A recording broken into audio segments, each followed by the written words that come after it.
Ya, halo guys, selamat bertemu kembali dengan saya Salmon Sembiring. Selamat datang di channel saya, Salmon Channel, channel yang terus membahas tentang pabrik kelapa sawit ya, mesin-mesin yang terlibat dan segala hal yang terkait dengan pabrik sawit. Ya, kemarin kita sudah bahas materi tentang oil losses di PMKS ya. Nah, kali ini kita akan menjawab lagi pertanyaan daripada salah seorang subscriber saya ya, yang bernama Pak Apriyadi ya. Terima kasih Pak Apriyadi ya sudah terus berlangganan dengan channel saya. Beliau menanyakan sebagai berikut ya. Oke.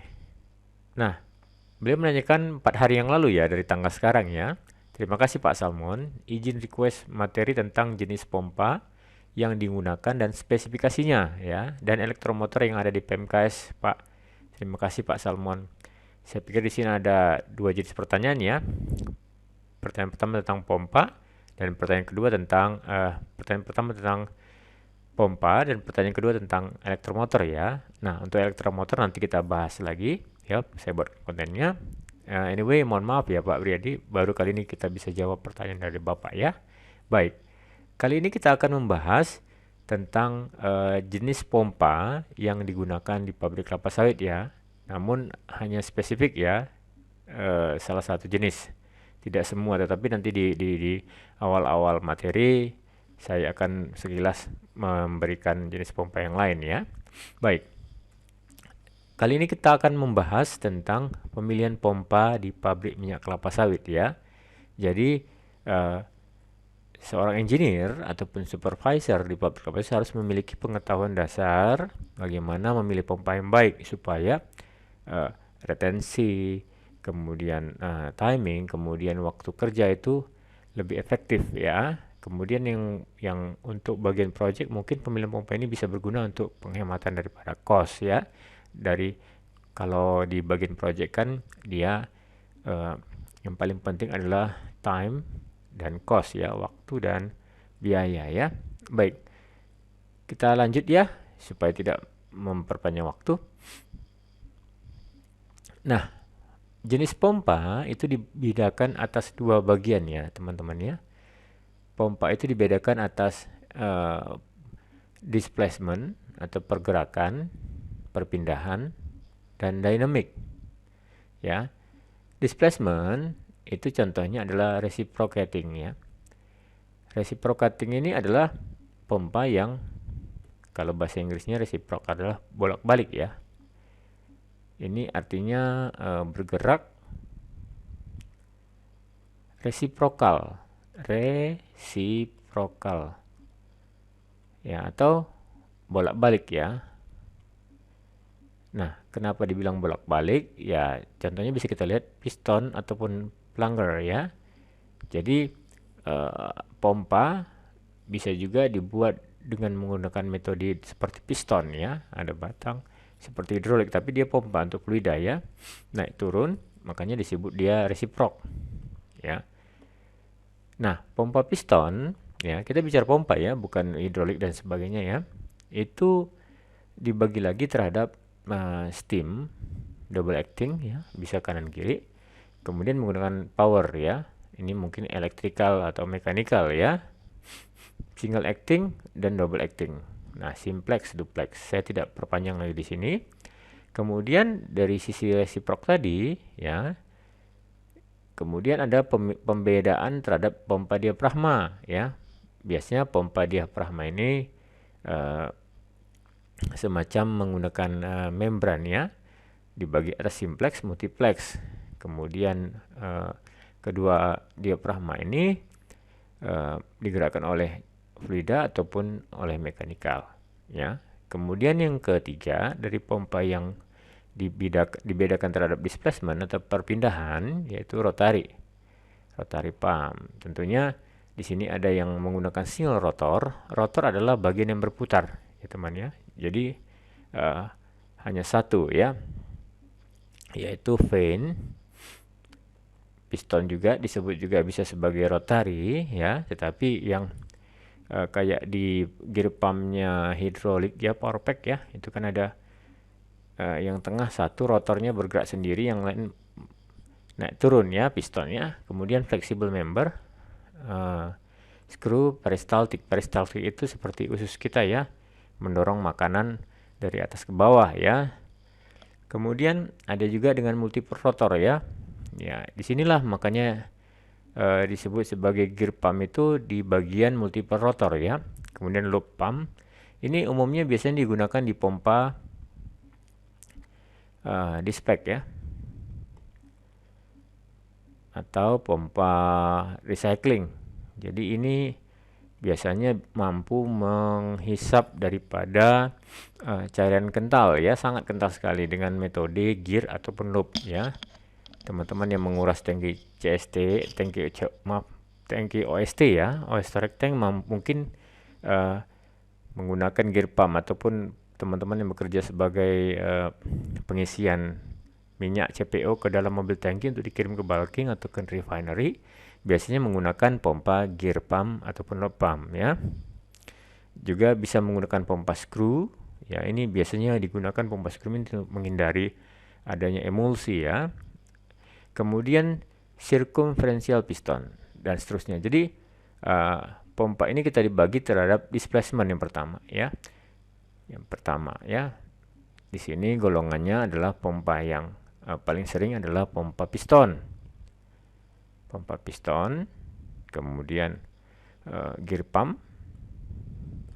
Tadi kita sudah sebutkan, ini summary saja ya teman-teman ya. Kemudian loop pump ya. Ini yang umum digunakan di sebuah pabrik kelapa sawit. Ya. Pak, kadang ada juga yang menggunakan screw pump ya. Ada beberapa perusahaan yang pompa dari COT menuju CST. Di CO itu diluted crude oil ya, minyak COT itu dikirim ke CST, dia menggunakan screw pump untuk menghindari emulsi, karena emulsi menambah waktu retensi pemisahan ya. Baik, tetapi umumnya menggunakan centrifugal pump yang akan kita bahas pada slide berikut ini ya. Kita lanjut ya teman-teman ya. Nah, pemisahan kedua itu berdasarkan dynamic atau dinamis ya. Nah, pompa yang berdasarkan dynamic ini kan tadi displacement sudah ya, terdiri dari hanya dua ya. Satu adalah sentrifugal, yang kedua adalah special effect. Nah, kita bahas sentrifugal. Dan ini umumnya ataupun 80% pompa di PMKS ini menggunakan pompa sentrifugal ya. Baik dari pompa minyak, pompa air, pompa slat, pompa limbah, final fluent, maupun pompa daripada boiler, demand plant dan seterusnya, ataupun RO, itu biasanya menggunakan pompa sentrifugal ya. Nah, pompa sentrifugal ini ya, dia terbagi tiga: axial flow, mixed flow ataupun radial flow, dan peripheral. Ya. Axial flow ini begini ya. Axial flow itu flow pembagiannya berdasarkan flow ya. Flow itu berdasarkan arahnya. Kalau arahnya aksial itu sejajar dengan arah masuknya. Jadi misalnya ini pipa ya. Ini pipa ya, saya gambar pipa. Oke. Nah, yang dikata arah aksial misalnya ini in. Tentunya arah aksialnya sejajar dengan in-nya. Ya.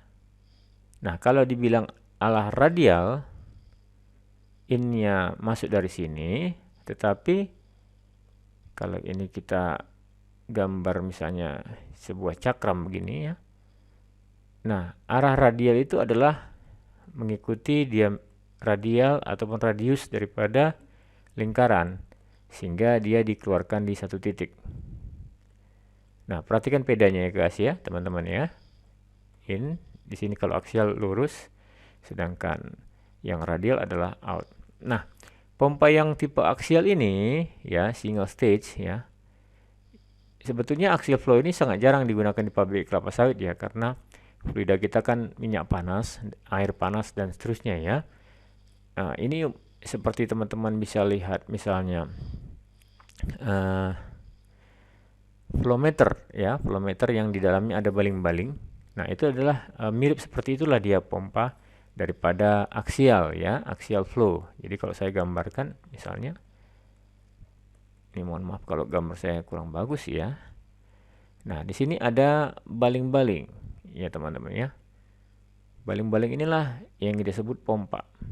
Di sini ada penggeraknya. Jadi isap misalnya tekanannya 1, ketika dipompa tekanannya menjadi 2.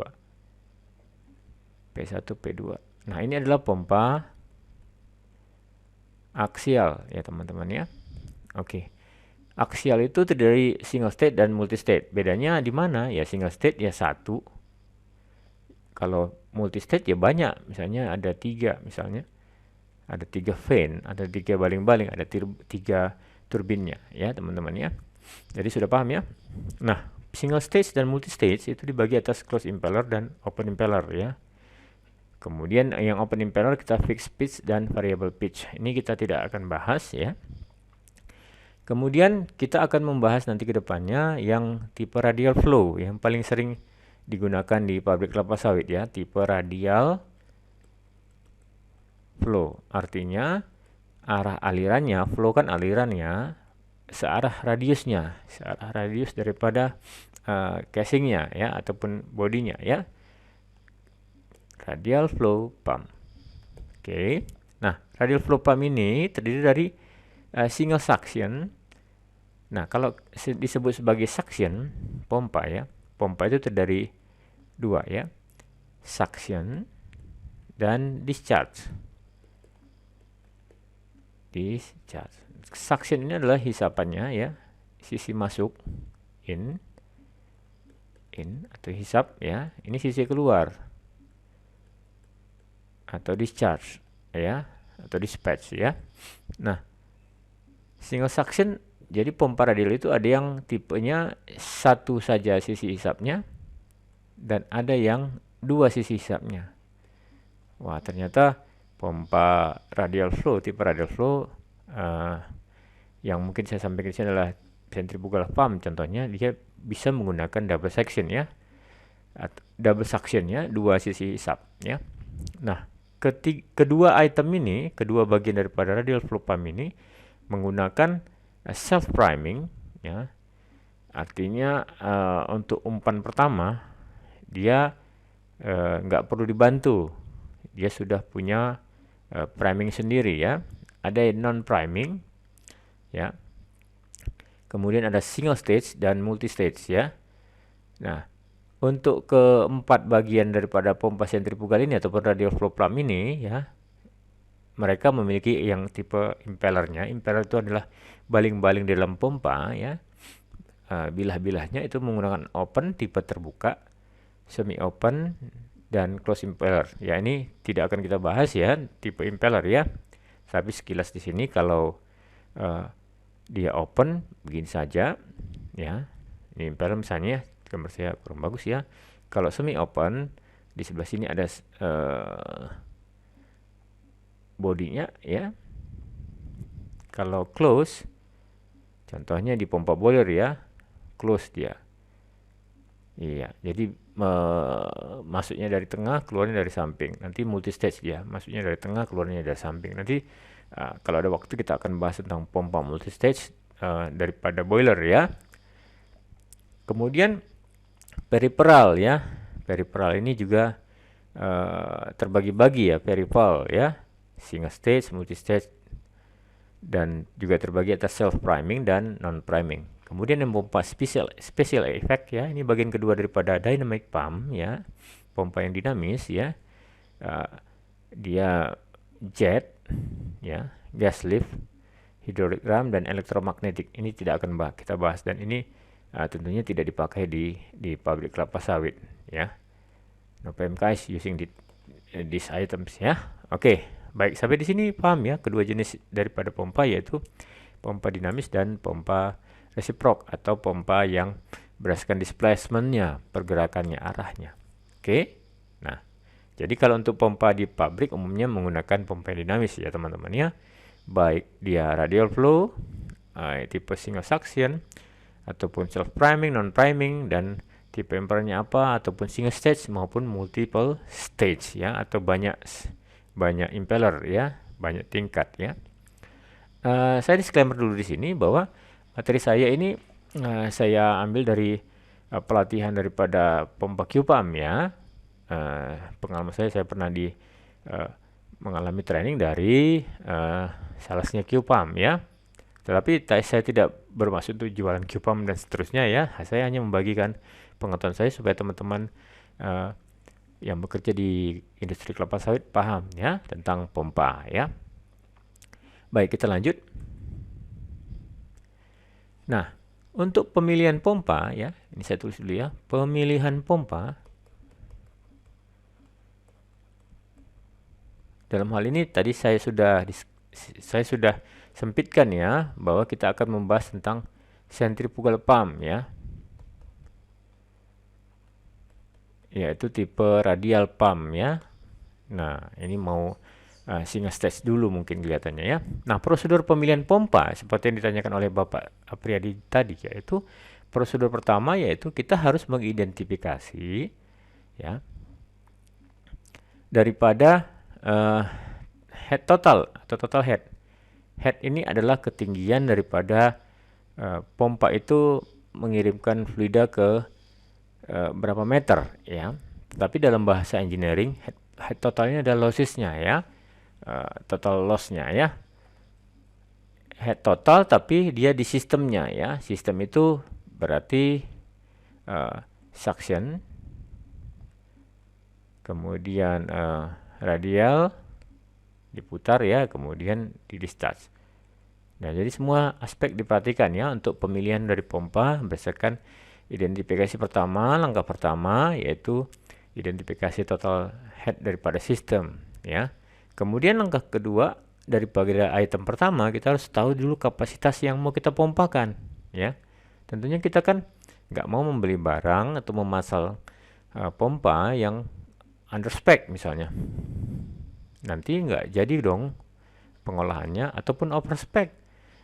Terjadi pemborosan energi, pemborosan daya, pemborosan tentunya listrik, dan tentunya kalau ada kelebihan tersebut pasti menimbulkan kerugian daripada cost ya. Kemudian NPSH, apa sih NPSH ini nanti kita bahas ya. Sementara disimpan dulu ya.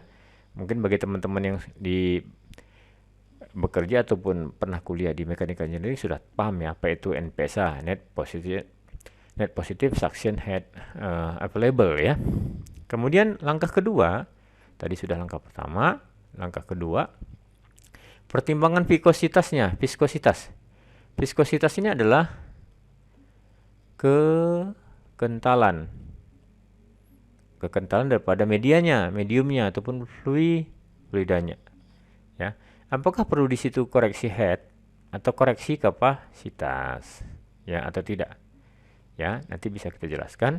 Kemudian yang ketiga adalah lihat kurva pompa. Jadi langkah satu identifikasi, yang kedua perhatikan viskositasnya, media apa yang mau dipompakan. Yang ketiga adalah kita harus melihat kurva pompa. Jadi disclaimer saya juga kembali di sini bahwa saya tidak membahas desain pompa ya.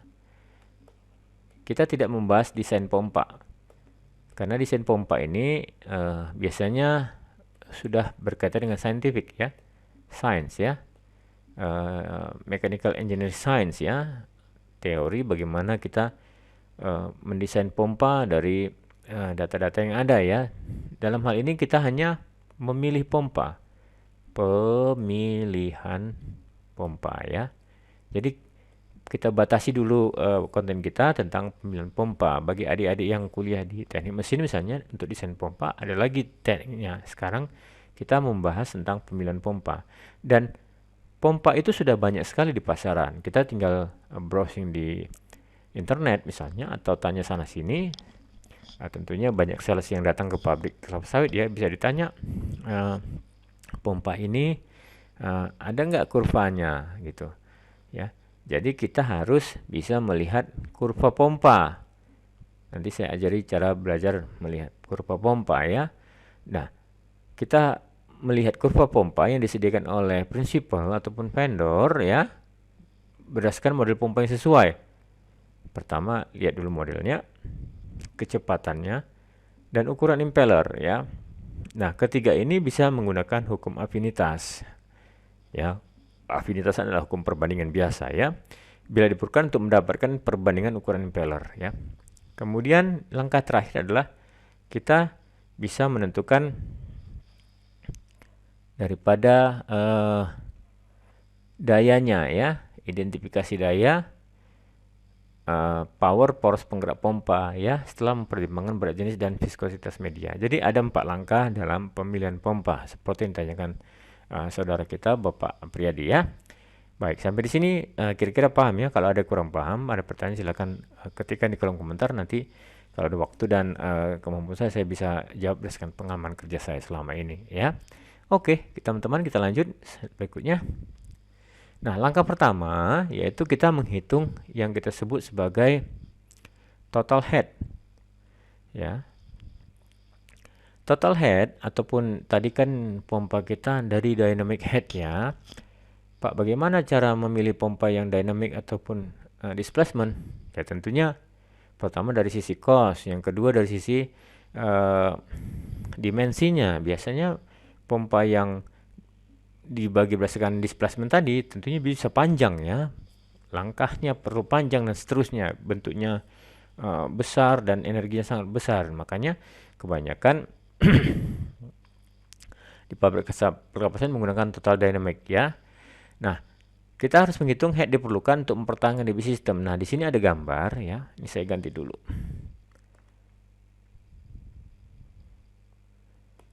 Oke. Jadi ini ada datum atau titik daripada permukaan bumi ya.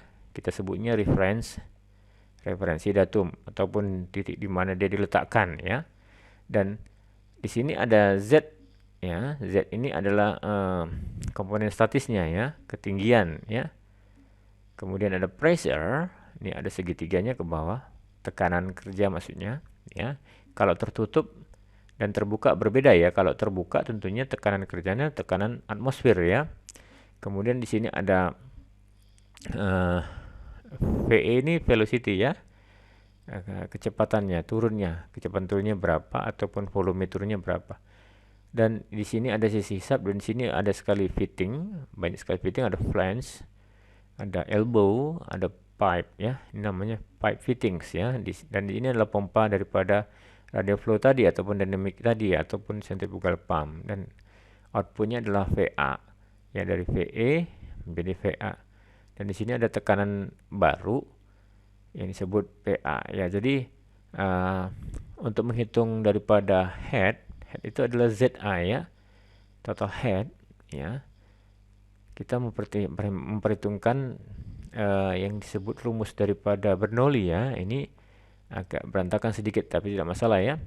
HA itu adalah ZA, panjang ZA. ZA itu dari titik datum menuju sampai final ketinggian daripada fluida ya. Misalnya ini tangki ya. Ditambah dengan tekanan di A ya, dibagi dengan rho G. Rho ini ada density. Density apa? Density fluidanya. Baik, sudah paham ya teman-teman. G itu gravitasi ditambah dengan VA ya. Velocity di A keluarnya berapa?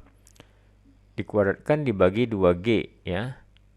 Dikurang ZE tambah PE dan seterusnya. Ini adalah rumus daripada Bernoulli ya.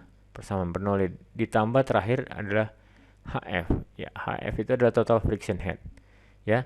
Jadi secara simpelnya sebetulnya head ini Bernoulli menciptakan head untuk gampangnya ya. Mau ketinggian berapa kita kirim fluida itu ya, mau volume berapa dia nanti atau kecepatannya berapa nanti terisi ya, ini mau dihabiskan berapa lama. Jadi semua digampangkan dengan metode penentuan meter. Jadi head ini nanti satuannya adalah meter ketinggian. Iya, jadi teman-teman yang di engineering ya, yang masih menggeluti ilmu pengetahuan engineering, mungkin ini sangat perlu ya untuk detail. Tetapi kalau kita di lapangan penentuan head ini amat sangat susah ya, karena kita dibatasi oleh waktu dan harus segera produksi ya. Nah, idealnya gampangnya ya kita mau ketinggian berapa ya, ada berapa tekuan di sisi sub dan sisi keluar ya, walaupun hanya diperbolehkan satu tekukan atau elbow di sisi sub ya. Nah, ini simpelnya ya adalah ketinggiannya berapa yang mau kita ambil ya. Nah, pengurangan ketinggian ini, losses ini itu akibat daripada banyak fittings dan valve dan seterusnya ya. Nah, itu saja yang mungkin harus dipegang di kepala kita. Menentukan head itu anggap saja mau dipompakan setinggi apa dia headnya ya. Tentunya kalau berdasarkan hitungan pompanya, tentunya dia mampu mencapai ketinggian tertentu ya, ketinggian yang kita inginkan. Tetapi karena ada friksi, gangguan di situ ya, kita harus menaikkan kapasitas pompa ini headnya. Bukan berarti dikurangkan, enggak. Kalau dikurangkan tentunya volumenya jadi lebih banyak, flow rate-nya jadi lebih banyak. Tidak, kita harus jadi menambahkan di situ. Makanya ada tambah plus friction head atau HF ya, total friction head. Nanti kita bahas tentang HF.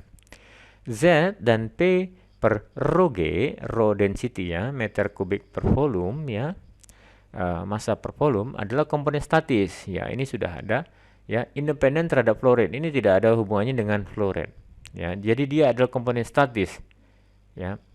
Tentunya ketinggian ini ya, dan tekanan daripada atmosfer kalau terbuka tangkinya ataupun tertutup tekanan di dalam tangki ya. Dan umumnya di pabrik kelapa sawit yang kecuali pompa vakum ya, itu berhubungan dengan tekanan atmosfer saja ya, karena rata-rata tangki terbuka, kecuali vakum ya yang sudah ada tekanan di dalamnya, biasanya di bawah 1 atmosfer ya. Sedangkan V kuadrat, kecepatan kuadrat per 2G, dan HF adalah komponen dinamis ya, yang sangat berpengaruh terhadap flow rate. Nah, jadi dari hukum dari Bernoulli kita bisa paham apa sih yang mempengaruhi flow rate ya. Ternyata yang mempengaruhi flow rate itu adalah velocity, kecepatan, gravitasi, dan HF. Jadi tidak pengaruh sebetulnya komponen statis ini ya, P per rho G ataupun Z misalnya, dan Z ya. Jadi bisa kita temukan di sini. Jadi langkah pertama, hitung total head. Jadi untuk praktisi kita di pabrik kelapa sawit, mau ketinggian berapa dia, plus berapa lagi supaya ditambahkan dengan untuk menambah kemampuan dia mengatasi loss ya, losses gara-gara gesekan ya. Nah, berikutnya kalau sudah paham di sini, kita lanjut ke slide berikutnya. Nah, ini tadi saya bilang head frictionnya ya. Head yang dibutuhkan, jadi penambahan ketinggian berapa lagi yang dibutuhkan untuk mengatasi hambatan gesekan pada pipe fitting ya, ataupun pipa tadi dia memiliki energi gesek ya, ataupun gaya gesek ya, sehingga fluida menjadi lambat akibat daripada kekasarannya. Nanti hubungannya ke hukumnya Darcy-Williams dan seterusnya ya, dari mekanika engineering ya. Dan fittings, berapa banyak valve, berapa banyak elbow, berapa banyak nanti flange dan seterusnya ya. Nah, total friction head ini terdiri dari ukuran, jenis dan tipe pipa, jumlah dan tipe fittings. Fittings ini aksesoris daripada pipingnya ya. Flow rate, laju alirannya, dan sifat daripada cairan. Dan di sini baru membahas tentang viskositasnya. Ternyata viskositas ataupun sifat cairan media tadi akan meningkatkan HF-nya ya, atau friction loss-nya. Di mana rumusnya, teman-teman? HF sama dengan F faktor friksi ya. Faktor friksi ini bisa dilihat dari tabel ya, medianya fluidanya apa, ataupun pipa-pipanya apa ya, tingkat kekasarannya berapa ya. L panjang pipa dibagi dengan D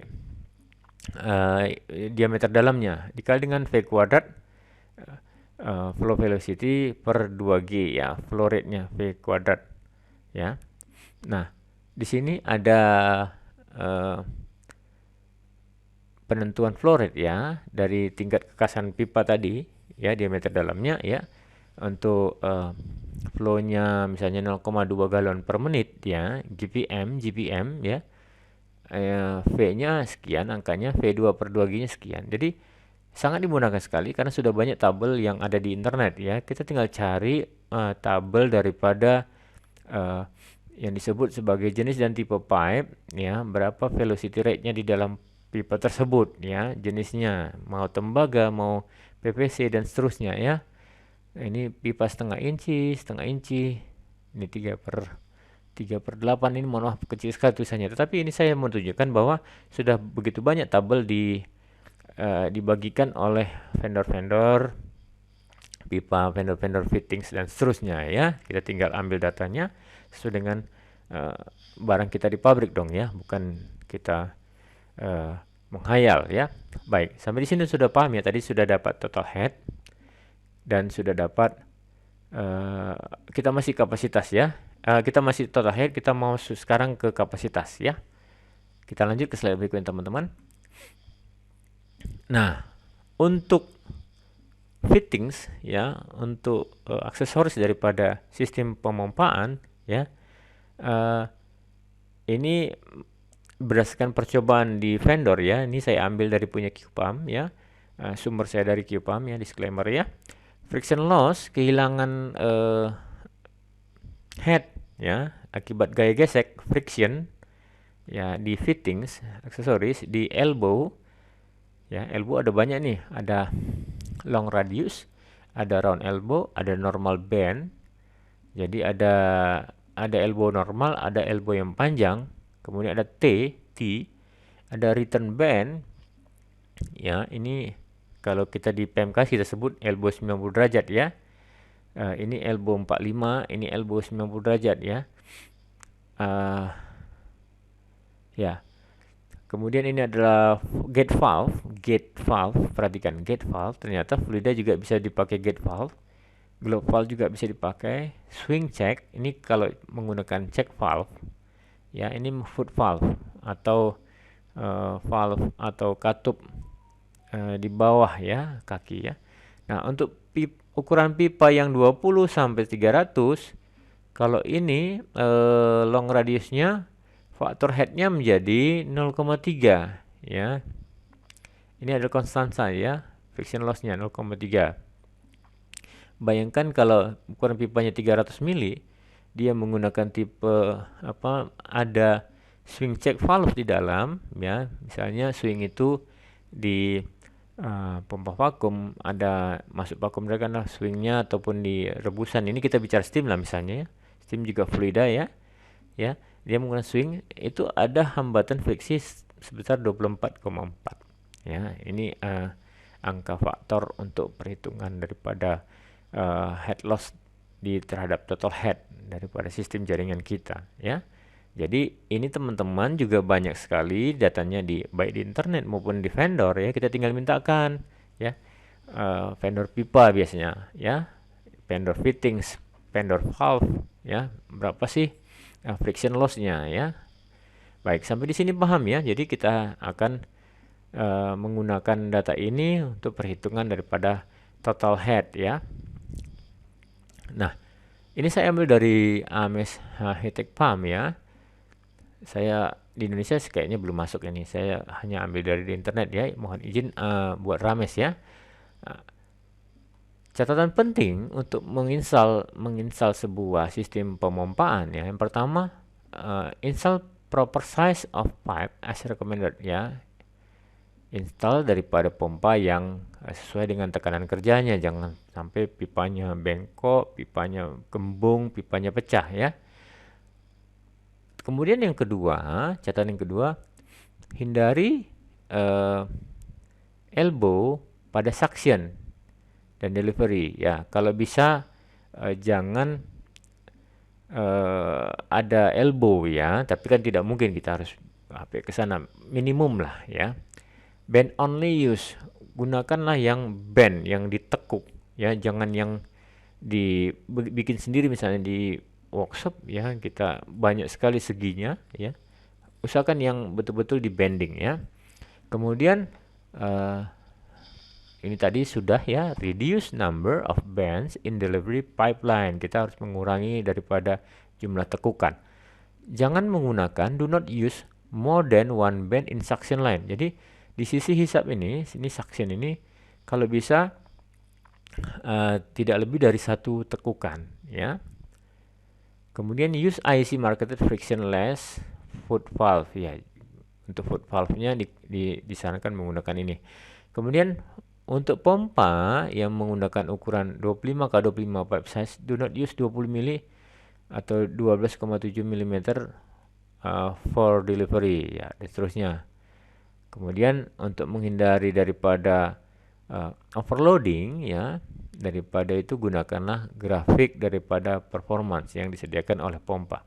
Kemudian untuk menghindari overloading dan kavitasi, ya, usahakan tinggi sisi isapnya maupun tingginya ini jangan lebih daripada 17 feet, ya. Kemudian use 1,50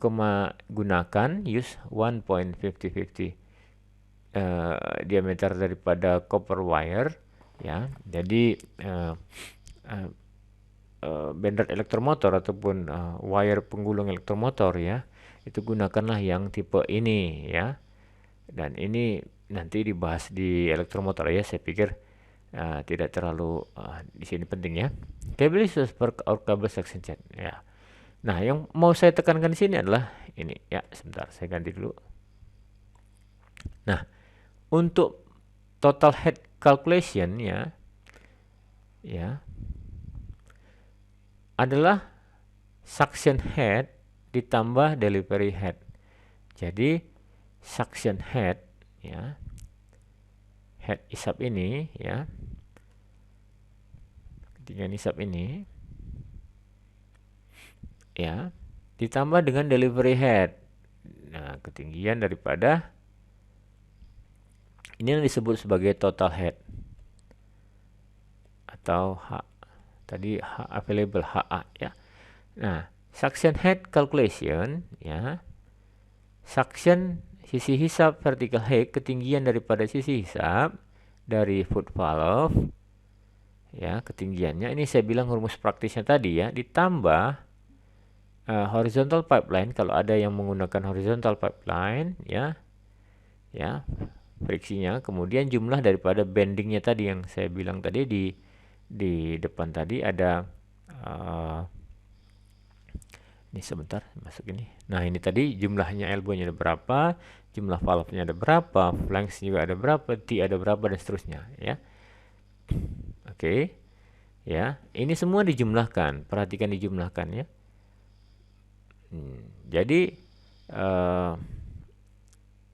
saya pikir tadi udah dapat head, sudah dapat friction loss, jumlahkan lagi fittings, nanti ketemu dia suction head calculation, ya. Tapi di sisi suction, ya, sisi suction, dan ini discharge, ya, discharge, sisi keluarnya namanya discharge, ya. Kemudian kita menghitung juga delivery head calculation-nya, ya, delivery pengirimannya atau discharge-nya. Delivery tentunya vertical head, ketinggian dari pompa, center pompa to overhead tank. Nah, jadi center ini ke overhead, ya, batasnya yang kita inginkan maksimal, ya. Kemudian ditambah, perhatikan horizontal pipeline use sama, kemudian jumlah daripada bending ditambah juga dengan NRV, ya. Ini bisa diambil sedikit NRV, ya. Jadi contohnya begini. Untuk suction vertical head kan ditentukan misalnya 10 feet ya, kita ukur. Kemudian horizontal pipeline use 5 feet, ya, 2% daripada running feet-nya. Kemudian 3 buah fitting, ya. Dia tentukan nilai daripada friction loss-nya adalah satu tekukan, satu elbow itu 1 feet. Ya sudah dijumlahkan aja 10 tambah 1 tambah 3. Ya, di sini disebutnya untuk panjang 5 meter dia suction-nya menjadi 1 feet saja, ya. 1 feet, ya. 10 tambah 1 tambah 3 ini 14. Ya. Kemudian ini suction. Kemudian ini yang delivery head, ya. Ketinggian daripada sisi ini tadi, discharge ini berapa? Ya, di desain di sini dia 27 feet, ya. kemudian pipa lurusnya 50 feet, tetap dianggap 1 feet ya, walaupun dia lebih panjang daripada sisi hisapnya ya. Kemudian horizontal head, perbedaan antara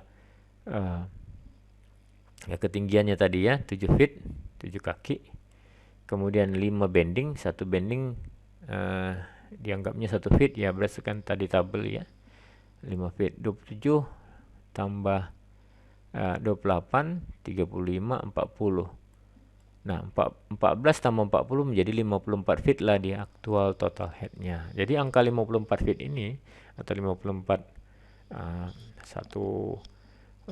satu berapa meter ya, 10 kaki misalnya 1 meter ya, kurang lebih ya. Nah, itu bisa menjadi meter. Jadi ini langkah praktis ya, bagaimana daripada kita masuk ke sisi scientific tadi yang perlu flow-nya berapa, perlu volumenya berapa, ini yang lebih praktis ya. Kita mau ketinggian berapa. Walaupun yang model seperti tadi perhitungan head berdasarkan flow, volume dan gravitasi dan density itu lebih presisi ya. Tapi praktisnya kalau kita sebagai praktisi enaknya pakai yang ini ya. Kalau yang sana itu mungkin untuk project, penghitungan awal project supaya penghematan cost, pembangunan awal kan pabrik itu kan ketika dibangun kan butuh modal yang sangat besar. Jadi kita betul-betul harus presisi ya. Tetapi kalau kita di praktis lapangan kita hanya tinggal menilai ini pompa ini salah desain nggak ataupun perlu kita upgrade nggak, apa kekurangannya. Nah, di sinilah kita menggunakan total head calculation yang simple seperti ini modelnya. Jadi berdasarkan ketinggian daripada yang diinginkan ya.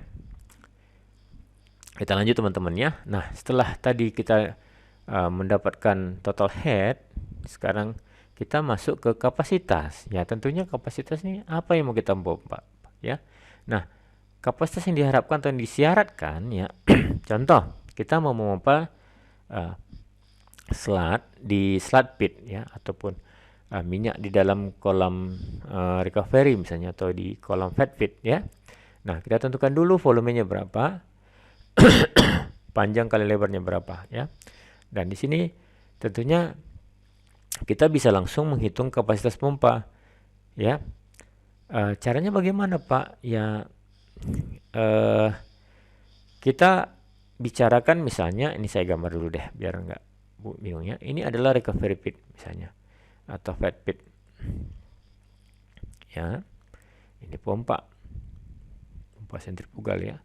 Ini mau kita kirim misalnya, mau dikirim ke mana? Mau dikirim misalnya dari fat pit mau dikirim ke centrap tank misalnya. Iya. Ya. Centrap tank misalnya ya.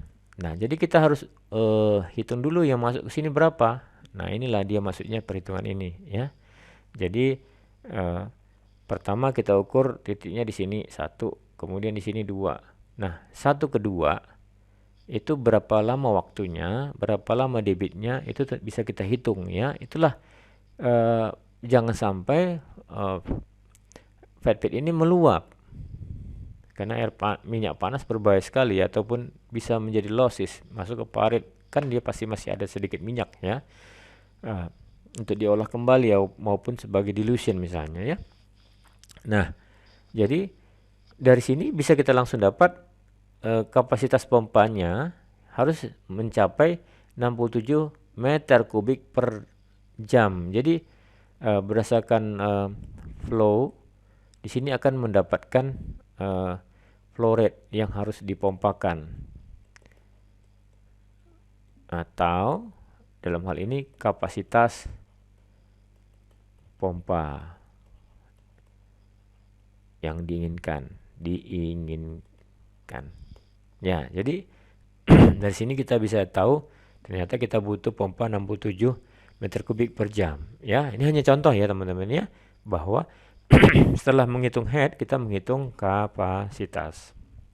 Simple ya, 1 head, kedua kapasitas. Yang berikutnya kita akan menghitung NPSH. Apa sih NPSH Pak? Kita lanjut.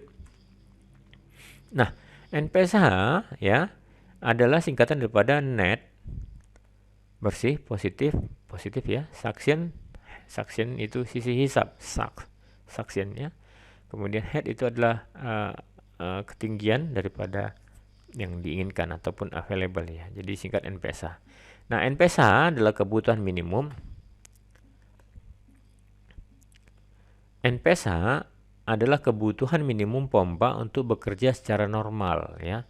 Jadi berapa sih kebutuhan daripada pompa itu kalau dia bekerja secara normal ataupun available ya. NPSH menyangkut apa yang terjadi di bagian suction pompa, termasuk apa yang datang ke permukaan pendorong. Ya, kemudian NPSH dipengaruhi oleh pipa suction dan konektor-konektor ataupun fittings tadi ya, saya sudah sebutkan elbow dan seterusnya, ketinggian dan tekanan fluida dalam pipa suction, kecepatan fluida dan temperatur. Nah, NPSH ini ya, NPSH ini menggunakan rumus turunan daripada Bernoulli ya. Tekanan E ya, tekanan di E ditambah tekanan atmosfer, kalau dia terbuka, kalau dia tertutup hanya tekanan E, dibagi dengan density daripada cairan ini dikali dengan gravitasi ditambah kecepatannya, laju alirannya berapa ya, pangkat 2 per 2G tambah ZE kurang HF kurang B. HF ini kan tadi velocity, friction head ya, dikurang daripada tekanan V ya per rho G ya. Jadi kalau dia positive suction head, ZE-nya tentunya plus. Ya, ini plus. Di sini pembedanya teman-teman ya. Kemudian kalau negative suction lift ataupun ini namanya negative suction lift ya, karena posisi daripada pompanya di atas. Kalau positive suction lift, posisi tangkinya ini di atas, yaitu positif. Ya, jadi kita harus menghitung NPSH. Sebetulnya ini biasanya ya, NPSH ini sudah ada di grafik ya. Kita hanya perlu sebetulnya total head ya. Tetapi kalau kita curiosity pengen tahu ya, kita bisa menghitung sendiri ya.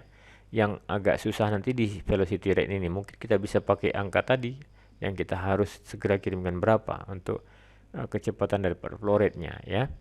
Baik, kita lanjut ya. NPSH sudah, kapasitas sudah, total head sudah. Apa lanjut? Langkah berikutnya adalah tentukan viskositasnya berapa. Nah, apa yang perlu kita ketahui di sini bahwa semakin tinggi, semakin kental fluida, maka akan menurunkan, tentunya pasti menurunkan head, ketinggian sisi lemparnya atau sisi hisapnya. Kemudian Q, kapasitasnya, dan density, serta meningkatkan kebutuhan daya. Tentunya makin banyak power yang dibutuhkan ya. Dan umumnya fluida yang memiliki nilai viskositas lebih besar daripada 30 cm/stokes ya. Ini William Darcy, 30 cm/stokes perlu mendapatkan koreksi ya. Tapi di pabrik kelapa sawit tidak terlalu penting hal ini ya. Kita hanya menambah wawasan saja ya. Koreksi dari nilai H, Q, dan P dan density dihitung menggunakan viskositas koreksi chart. Jadi ada grafik untuk menentukan koreksinya ya berdasarkan viskositasnya. Dari kapasitasnya di sini semua X, kemudian di sini headnya, dan di sini adalah faktor koreksinya. Jadi di sini ada angka headnya berapa, di sini ada angka kapasitas. Nanti ditarik garis ke atas akan ketemu dia harus dikalikan berapa untuk viskositasnya ya. Tapi saya mau kasih tahu di sini, nanti kita akan menggunakan secara online ya. Ini semua sudah dihitung oleh sistem ya. Kita tinggal sebagai user, kita tinggal enak memasukkan data ya. Nanti kita pelajari. Nah, langkah terakhir ya tentunya kita sudah pilih pompa dong. Kita lanjut ke step kedua, yaitu pemilihan pompa ya. Nah, pemilihan pompa ya itu berdasarkan 3 ya, total head, energi daya yang kita punya ya, tentunya kita dibatasi oleh dayanya, powernya berapa ya. Kemudian NPSHR, apalagi nih Pak NPSHR? NPSHR ini yang relatif ya. Simpelnya untuk memudahkan NPSHR ini bagaimana supaya NPSHR ini tidak menimbulkan kapitasi ya, akibat daripada ketinggian sisi hisap maupun sisi lempar tadi tidak mengakibatkan timbul air itu mendidih. Itulah kapitasi ya. Air itu tidak menimbulkan gelembung-gelembung oksigen ya. Nah, catatannya adalah kurva HQ, ini namanya kurva HQ. H ini head ya. lawan Q capacity ya.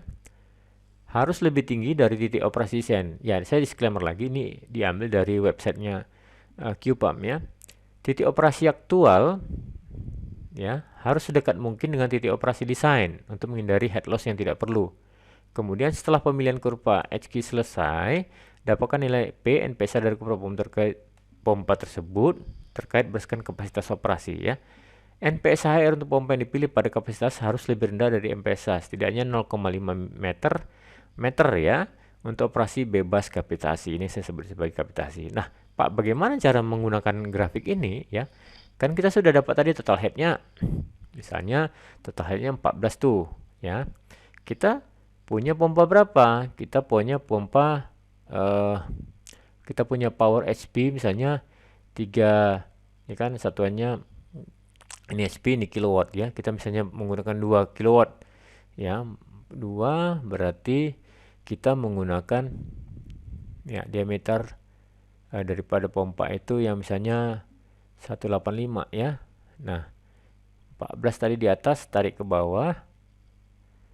Iya, dan berapa sih dan jatuhnya kapasitasnya, Pak? Tentunya kapasitasnya hanya di bawah 30. Jadi ini ditarik garis lurus baru belok ya.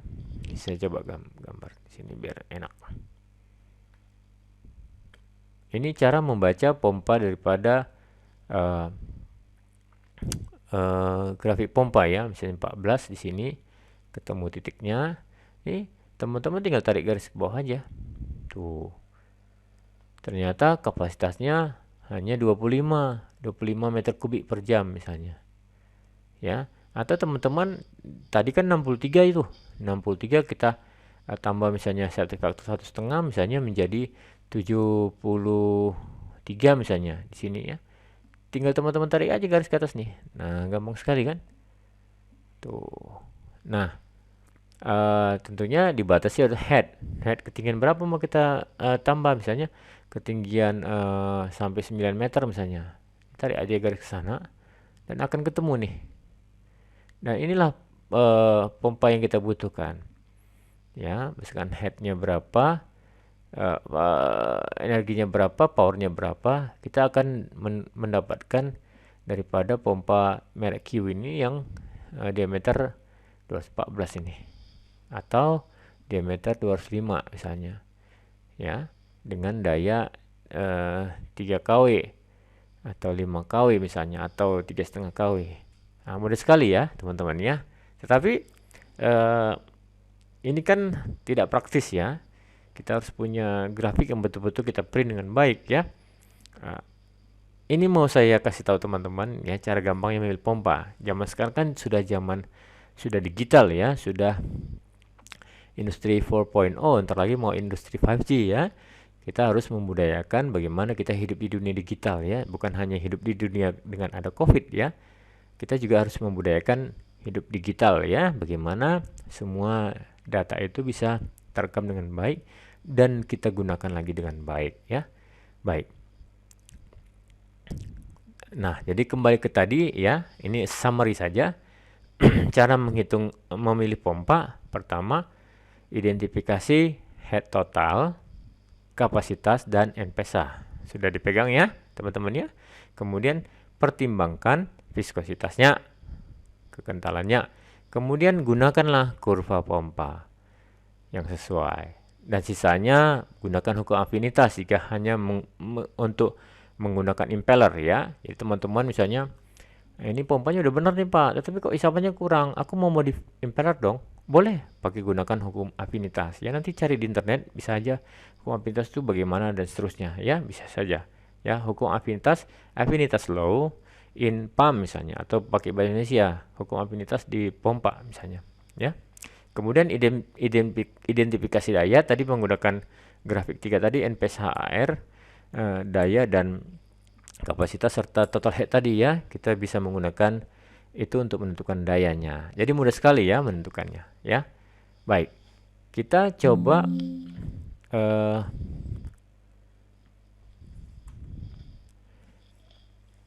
menggunakan secara online ya. Kebetulan sudah saya buka ya. Teman-teman bisa buka dari qpump.com ya. Ketikkan qpump.com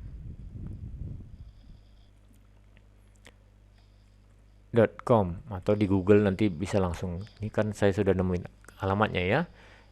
Kenapa saya ini mau disclaimer ya, saya bukan salesnya QPump ya. Saya hanya memberitahu kebanyakan dari pengalaman kerja saya rata-rata pabrik itu hampir rata-rata menggunakan QPump ya, walaupun sebetulnya sama saja dengan pompa yang lain, tetapi entah kenapa selama saya bekerja rata-rata menggunakan QPump ya, mungkin dari sisi pelayanannya dan seterusnya ya.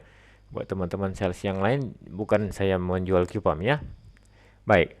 Nah, di websitenya QPump ini kita bisa melihat produknya ya. Jadi dia dikasih pump finder untuk menemukan pompa ya. Jadi karena saya serba digital web app, semua serba web, jadi ya sudah bisa di HP saja menghitung pompa. Gampang kan? Saya juga sudah jelajahi beberapa vendor lain seperti misalnya KSB dan seterusnya. Dia juga menggunakan aplikasi web ini untuk menemukan pompa ya. Baik, kita mulai ya. Pump finder. Nah, QPump ini ya, inilah bentuk pompa sentrifugal ya teman-teman ya. Nah, ini nanti teman-teman bisa baca ya, step 1, step 3, step yang kita tadi ya. Nah, ini langsung kita masuk ke step 1. Kita di sini sudah dibagi dia terhadap chemical atau liquid processing ya. Kemudian ada edible. Ya, edible ini ya tentunya step 2 ini sama aja ini ya. Saya pikir ya ini penentuan daripada viskositasnya. Ya. General Industries ya. Kemudian ini bagian kita ya, palm oil mills ya. Ya, ini sangat baik ya. Dia sudah membuat sub khusus ya tentang palm oil mills. Ini pulp and papers bagi teman-teman yang mungkin menonton channel ini yang bekerja di industri kertas ya. QPump juga sudah membuatkan cara perhitungan digitalnya ataupun di pabrik gula, sugar mills ya. Nah, kita masuk ke palm oil mills ya. Nah, palm oil mills ini terbagi atas chemical ya. KSSG 2, kemudian ada drainage, KSS R, KSS ini sudah tipe 3 ya. Biasanya ini tipe SE2, ini sekarang sudah tipe 3 mereka ya. Metering, ini effluent, metering, sewage, thermal oil, dan ini pompa air ya. Kalau pompa air atau air clean bersih, air bersih, dia menggunakan KSSR ya. Kita anggaplah kita menggunakan KSSE ya. Nah, kita tekan step 3. Nah, teman-teman di sini ada 2 ya. Model quick sizing ya, secara cepat ataupun advance. Ya. Coba kita masuk ke advance dulu. Nah, advance ini kita menggunakan parameternya operation datanya ya, menggunakan apa yang mau dipompa ya, kita ambil slot misalnya atau effluent. Berapa tadi total head yang kita inginkan? Kan tadi kita sudah bisa hitung ya headnya ya. Misalnya headnya 5 meter misalnya ya. Kita perlu tadi berapa? 67, anggaplah 70 meter kubik per jam. Ya, viskositasnya berapa? Tadi di atas 30, berarti kita bikin 25 misalnya ya. Liquid specific gravity kalau 1, ini density ya, density-nya. Kalau air 1, kalau oil kan lebih ringan ya. Oil itu misalnya 0,7 misalnya. Misalnya ini casingnya, ini yang saya bilang tadi non self framing yang biasanya menggunakan non self, tidak ada framingnya ya. Kemudian impeller type-nya menggunakan yang biasanya semi open ya. Kemudian discharge diameter kita bikin 80 mm yang besar ya. Coupling metodenya ini ada direct coupling langsung, dikoppel langsung putarannya, ataupun ada belt. Kita pakai belt misalnya. Ini contoh ya, mudah-mudahan ada. Ya, ini trial and error sih. Kita klik di sini. Kita tunggu sebentar. Nah, dia langsung keluar datanya. Oh, ternyata pompa yang cocok itu adalah SEK 80 ya. Tipe pompa model putarannya 950 saja cukup ya, karena belt berarti dari 1500 elektromotor menjadi 950 ya. 1 banding sekian ya. Kapasitasnya dapat 70 sesuai dengan kita inginkan tadi, dengan head 6 meter ya. NPS airnya availability-nya 0,53 untuk pencegahan daripada kapitasi ya. Inilah daya yang dibutuhkan 3,21 HP atau dikalikan 0,76 berapa itu? Nah, sekitar 15 kW ya kali ya. Oh bukan, kok 15 kW? 2 kW ya mungkin ya. Kecil ya. Pompa efisiensi ya. Nah, teman-teman kalau di internet bisa saja langsung kali bikin di sini ya. Misalnya 3,21 HP, ketika saja di Google ini kita di sini 3,21 HP 2 kW misalnya. Nah, Google langsung jawab nih 2,3. Oh, ternyata kilowattnya 2,3 ya. Gampang sekali ya. Kemudian efisiensi pompanya cuma kecil nih 34,54. Apa yang salah kira-kira di sini? Nanti teman-teman bisa error ya. Apa yang mau dikurangi di sini? Apakah sistem headnya ditambah atau dipendekkan misalnya ya? Coba kita ini pendekkan menjadi misalnya 3 sistem headnya, total headnya. Berapa jadi efisiensinya? Kita tunggu sebentar.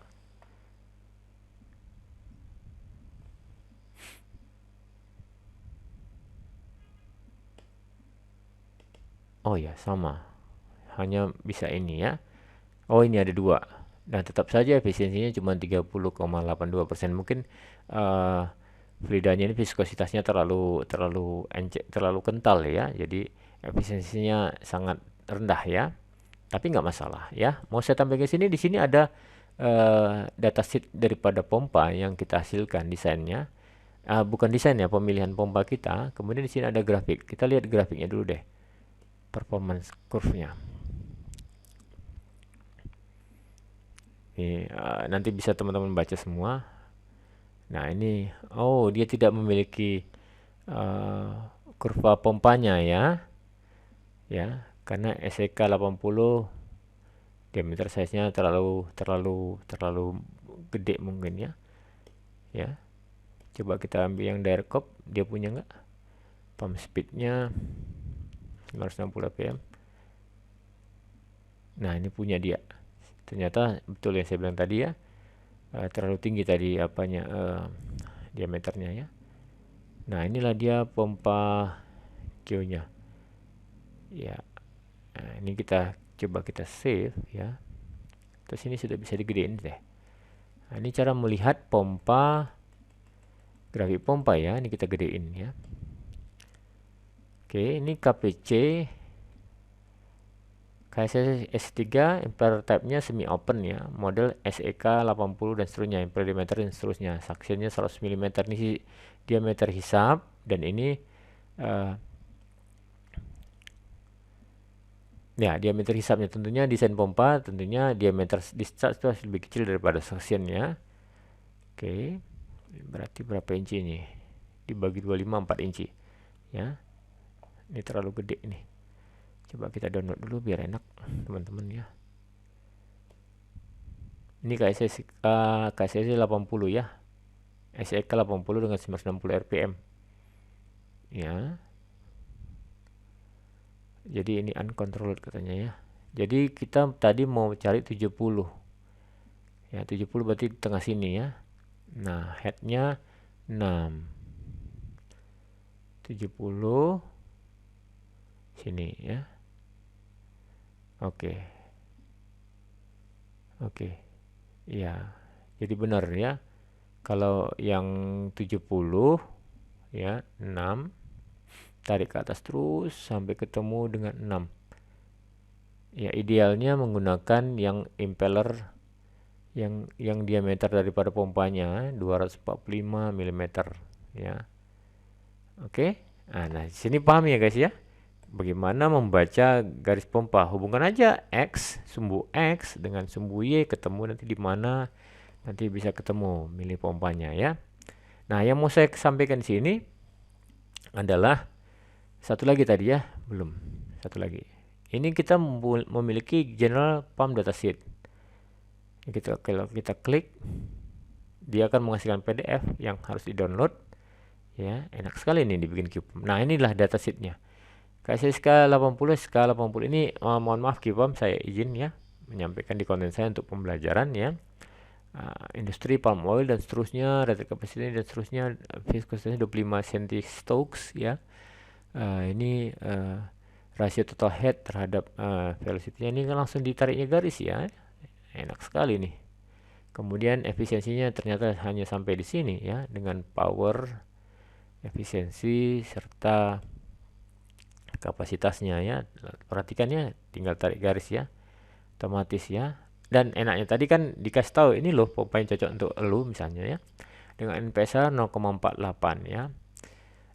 Gunakanlah kapasitasnya harus di sini ya, harus di bawah kurang 0,5 supaya tidak terjadi kapitasi ya. Bisa 70 katanya. Oke, enak sekali nih ya. Jadi teman-teman bisa menggunakan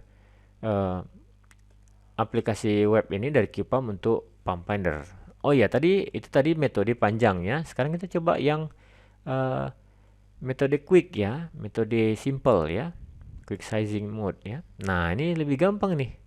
Cuma dikasih 3 aja.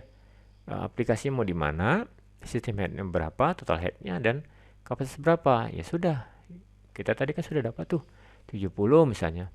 Kapasitasnya mohon maaf, ini headnya tadi mau bikin 6 meter misalnya, kapasitasnya 70 meter kubik per jam. Kita langsung klik di sini, kita tunggu sebentar. Nanti QPOM-nya akan menghasilkan pompa. Nah ini, wah ternyata kalau model seperti ini lebih gampang ya. Ini efisiensinya 63, tadi cuma 30 ya. Kayaknya lebih bagus ini KSS 3 SEC 80R ya, dengan impulse size-nya segini, kapasitasnya 70, headnya 6,98 ya, anggaplah 7, dengan NPSHR-nya 0,5 ya. Nah, kita coba ambil ini. Kita lihat kurvanya. Tidak punya kurva dia. Oh, punya. Belum, saya tekan tombol search-nya ya. Jadi pilihannya 2, impeller 254, 1000 rpm putarnya sampai 2600 rpm, bisa langsung couple ataupun belt driven. Kita coba yang pertama dulu ini. Nah, ini hasilnya ya. Tuh. Nanti ada kapasitasnya di sini berapa. Kapasitasnya di sini ada berapa, kemudian total headnya berapa.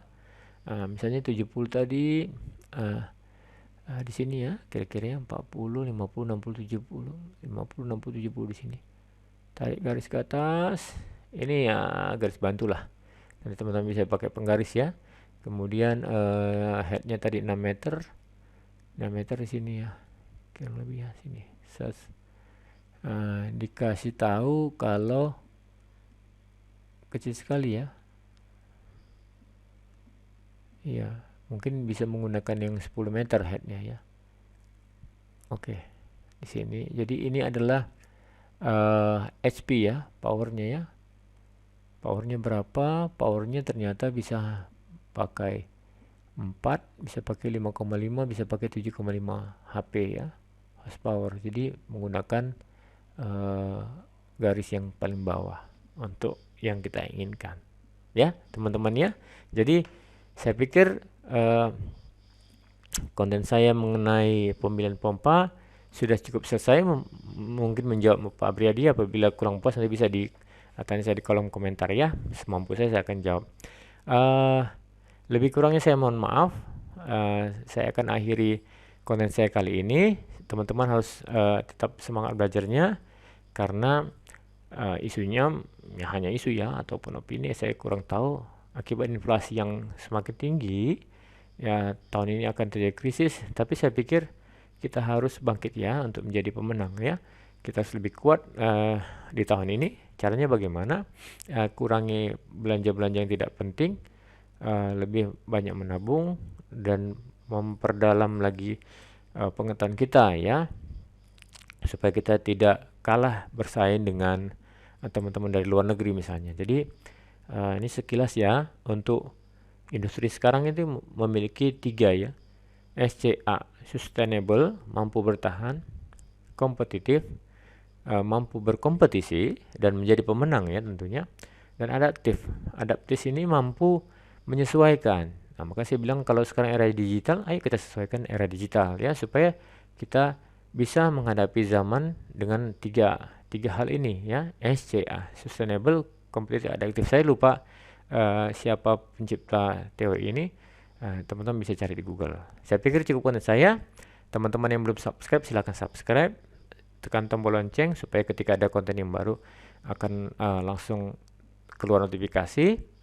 Tulis komentar kalau ada pertanyaan, semampu saya jawab, semampu saya tentunya, waktu saya maupun pengalaman kerja saya, pengetahuan saya. Dan teman-teman yang bisa berpartisipasi menjawab silakan ya, supaya dunia industri sawit di Indonesia bisa berkembang. Akhir kata saya ucapkan mohon maaf, dan sekali lagi tetap semangat belajar. Sampai ketemu di konten saya berikutnya.